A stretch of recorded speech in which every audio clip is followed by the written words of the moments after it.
পাচ্ছেন বাংলাদেশের প্রধানমন্ত্রী তারেক রহমান চাঁদপুর আগমন উপলক্ষে ঢাকা চট্টগ্রাম মহাসড়কের মুসলিম বজায় হয়েছে বিএনপির নেতা কর্মীরা রয়েছে। এটা দেখতে পাচ্ছেন মুন্সিগঞ্জের গজারিয়া উপজেলার জামালদিন স্থান এলাকা হামজা বিশ্ববিদ্যালয়ের সামনে গজারিয়া উপজেলা হুচুন্দি ইউনিয়ন বিএনপির নেতা কর্মীরা অংশগ্রহণ করেছে, আনন্দ র্যালি করতেছে। কিছুক্ষণের ভিতরে তারেক রহমান তিনি রাস্তা দিয়েই চলে যাবেন। তাকে শুধু একবার দেখার জন্য শুভেচ্ছা জানানোর জন্যই অংশগ্রহণ করেছে। হাজার বিএনপির দলীয় নেতাকর্মী উপস্থিত হয়েছেন আপনারা মিডিয়ার শতাধিক নেতাকর্মী। আমার সাথে আছে বাংলাদেশের বিশিষ্ট শিল্পপতি মুন্সিগঞ্জ জেলা বিএনপির কর্ণধার, জেলা কমিটির সদস্য এবং একজন শিল্পপতি মোশাররফ হোসেন মুফতি ভাই।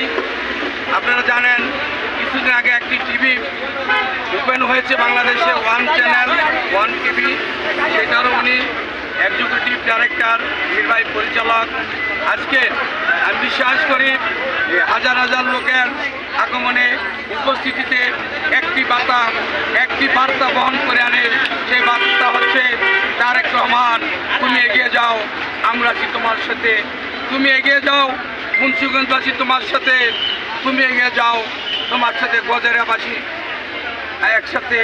এবং আজকের উপস্থিতি এইটাই আজকে প্রমাণ করে। প্রিয় ভাইরা আমাদের মোশাররফ হোসেন মুফতি ভাই বলেছে সংসদে মুন্সিগঞ্জের উন্নয়ন নিয়ে অনেকগুলি প্রস্তাব আমাদের মাননীয় সংসদ সদস্য কামরুজ্জামান রতন সাহেব উপস্থাপন করেছে। তারেক রহমান সংসদের কর্ণধার মাননীয় প্রধানমন্ত্রী কথা দিয়েছে এগুলি দেখবে, তবে আমাদের এই মুন্সিগঞ্জের উন্নয়নে আরও উন্নতি হবে।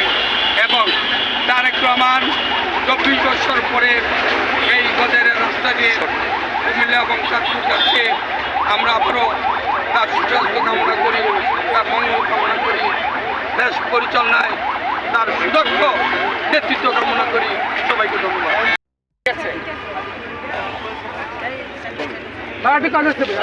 ভাইয়া